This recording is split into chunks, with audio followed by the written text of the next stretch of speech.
बॉलीवुड में कई ऐसे परिवार हैं जिनके मेंबर्स मिलकर फिल्में बनाते रहे हैं। दिलचस्प बात तो ये है कि ऐसी फिल्में बॉक्स ऑफिस पर सफल भी रही हैं।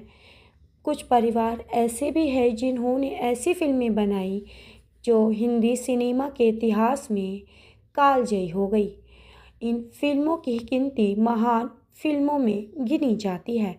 ऐसे ही कल्ट क्लासिक फिल्में हिंदी सिनेमा के इतिहास में आज तक फिर देखने को नहीं मिली। कुछ फिल्में इतनी सफल रही कि इनसे इंस्पायर्ड होकर कई सुपरहिट फिल्में बनाई गई।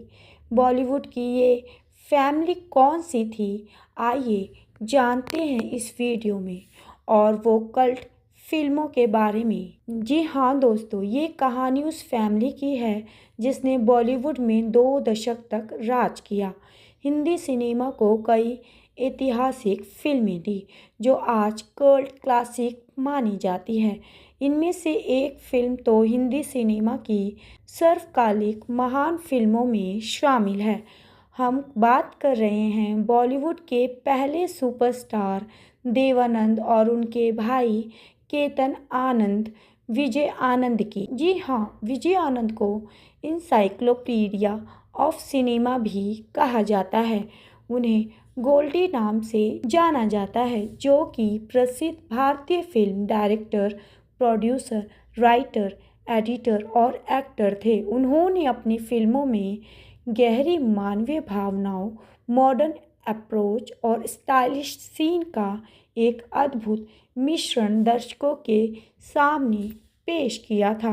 उन्होंने 5 साल के अंतराल में कई ऐसी फिल्में भी बनाई जो भारतीय दर्शकों पर अपनी एक अमिट छाप छोड़ गई। और ये फिल्में थी हम दोनों, गाइड और ज्वेल थीफ। आइए इस वीडियो में जानते हैं इन फिल्मों से जुड़े कुछ दिलचस्प बातों के बारे में। जी हाँ, story, screenplay, dialogue, action, editing, song direction, background music, direction और फिल्म मेकिंग के हर पहलू के मास्टर विजय आनंद बॉलीवुड के सुपरस्टार देवानंद के छोटे भाई थे। विजय आनंद का जन्म 22 जनवरी 1934 को पंजाब के गुरुदासपुर में हुआ था। पिता किशोरी लाल आनंद फेमस एडवोकेट माने जाते थे और 8 भाषाओं के वे ज्ञाता रहे। उनकी 9 संतानें थीं।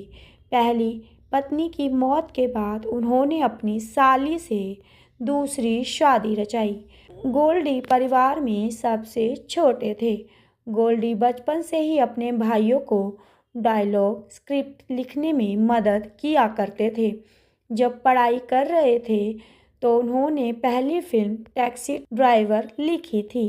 केतन आनंद ने ये फिल्म बनाई थी।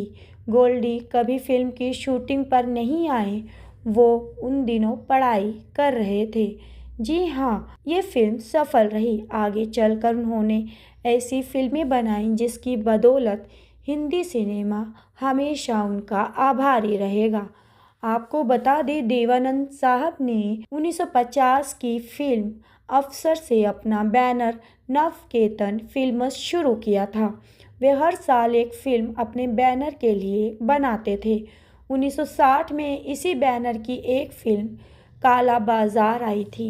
नवकेतन फिल्म्स में उस समय निर्मल सरकार नाम का एक युवक काम कर रहा था।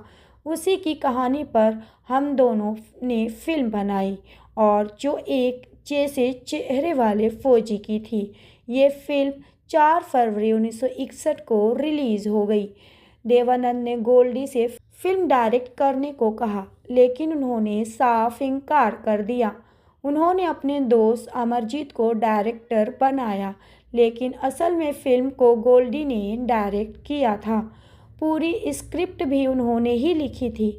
म्यूज़िक जयदेव थे और गीतकार साहिर लुधियानवी ने लिखे थे। फिल्म में देवानंद, नंदा, साधना लीड रोल में नजर आए थे। फिल्म का म्यूजिक कालजयी था। सदाबहार गानों में अभी ना जाओ छोड़कर, कि दिल अभी भरा नहीं और मैं जिंदगी का साथ निभाता चला गया शुमार है।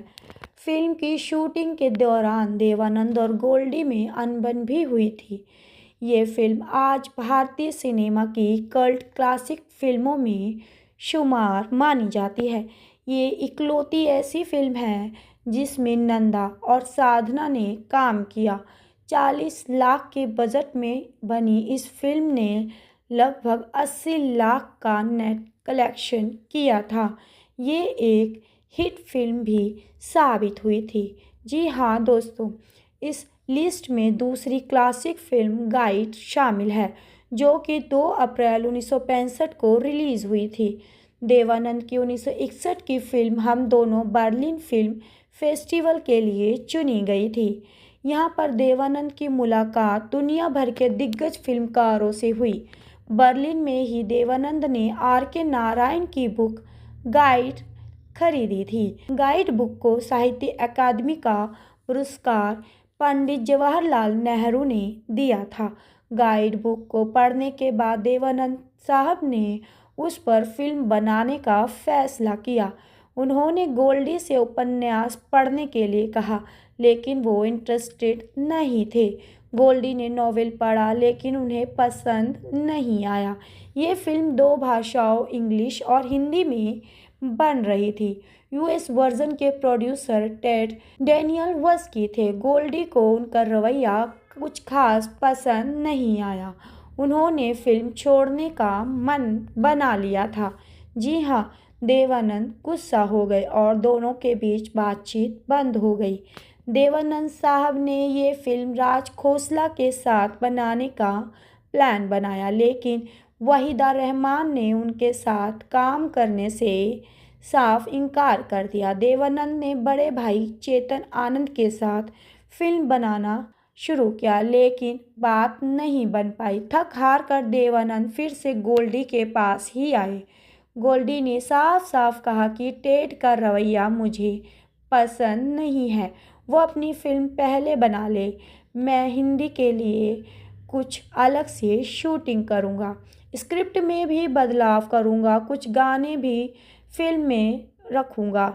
जी हाँ, देवानंद का भाई गोल्डी की बात देवानंद को जम गई। टेड ने 6 हफ्ते में पानी की तरह पैसा बहाकर फिल्म बना ली। गोल्डी ने इस दौरान मुंबई का खंडाला में 18 दिन में होटल में रुककर गाइड फिल्म की स्क्रिप्ट लिखी। उन्होंने स्टोरी में कई बदलाव भी किए। इंग्लिश फिल्म का प्रीमियर न्यूयॉर्क में हुआ। देवानंद इसमें शामिल रहे। फिल्म फ्लॉप साबित हुई। इसका असर हिंदी फिल्म पर भी पड़ा। डिस्ट्रीब्यूटर्स चाहते थे कि राजू गाइड को फिल्म को जिंदा दिखाया जाए। जी हाँ, लेकिन गोल्डी नहीं माने। विजयानंद का कहना था कि राजू अब मोह माया से ऊपर उठ गया है। अचानक फिल्म ट्रेंड में गाइड को लेकर खबरें छपने लगी। मराठा मंदिर में प्रीमियर रखा गया। गाइड रिलीज हुई और 10 हफ्ते निकल गए। सबको लग रहा था कि फिल्म फ्लॉप हो गई। बारिश नहीं हो रही थी, गर्मी से बुरा हाल था। ऐसे में देवानंद ने अखबारों में विज्ञापन दिया कि गाइड प्रे फॉर रेन। इत्तेफाक से बारिश उसी टाइम पे हो गई। धीरे धीरे गाइड की स्टोरी दर्शकों को पसंद भी आने लगी। फिर तो ये मानो एक चमत्कार ही हो गया। जी हाँ, गाइड 1965 की सबसे ज़्यादा कमाई करने वाली फिल्मों की लिस्ट में शुमार होकर 5वें नंबर पर आ गई। फिल्म का बजट 85 लाख का था और नेट कलेक्शन 1.75 करोड़ रुपए रहा। फिल्म हिट साबित हुई, लेकिन गुजरते समय के साथ इसका महत्व दर्शकों को समझ में आया। रिपीट रन में फिल्म हाउसफुल रही। गाइड मूवी आगे चलकर भारतीय सिनेमा की कल्ट क्लासिक में शामिल हो गई। Superhit music S.D. बर्मन ने तैयार किया था। आज भी इस फिल्म के गाने रेडियो, टीवी, सोशल मीडिया पर खूब सुने और देखे जाते हैं। जी हाँ, फिल्म के सुपरहिट गानों में आज फिर जीने की तमन्ना है, पिया तो से नैना लागे रे, वहाँ कौन है तेरा शुमार है। गीतकार शैलेंद्र थे।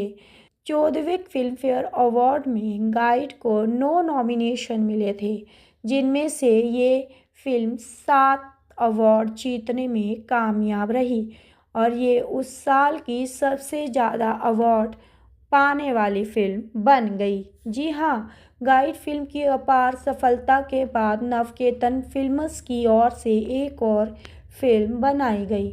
विजय आनंद इसके डायरेक्टर भी रहे थे। नाम था ज्वेल थीफ। ये फिल्म 27 अक्टूबर 1967 को रिलीज़ हुई थी। फिल्म में अशोक कुमार, देवानंद, विजयंतीमाला, तनुजा लीड रोल में नजर आए थे। गोल्डी ने एक बार फिर से लीक से हटकर फिल्म बनाने का फैसला भी किया। फिल्म के कहानी के राइटर थे। Screen play, dialogue, direction Vijay Anand का था। म्यूजिक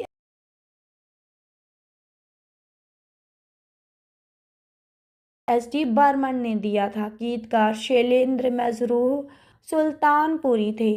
फिल्म का एक गाना होठों पर ऐसी बात दबा के चली आई शैलेंद्र ने लिखा था, जो कि आज भी सुनने को आपको मिल जाएगा।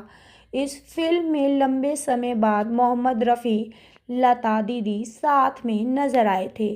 फिल्म के सुपरहिट गानों में रात अकेली है, बुझ गए दिए आसमां के नीचे, हम आज अपने पीछे, प्यार का जहां बसा के चले शामिल थे। प्रोड्यूसर देवानंद थे। पूरी फिल्म में ऐसी कहानी सिचुएशन है जिसे पुलिस दर्शक खोजते रहते हैं, लेकिन बाद में पता चलता है कि वो आदमी कभी था ही नहीं।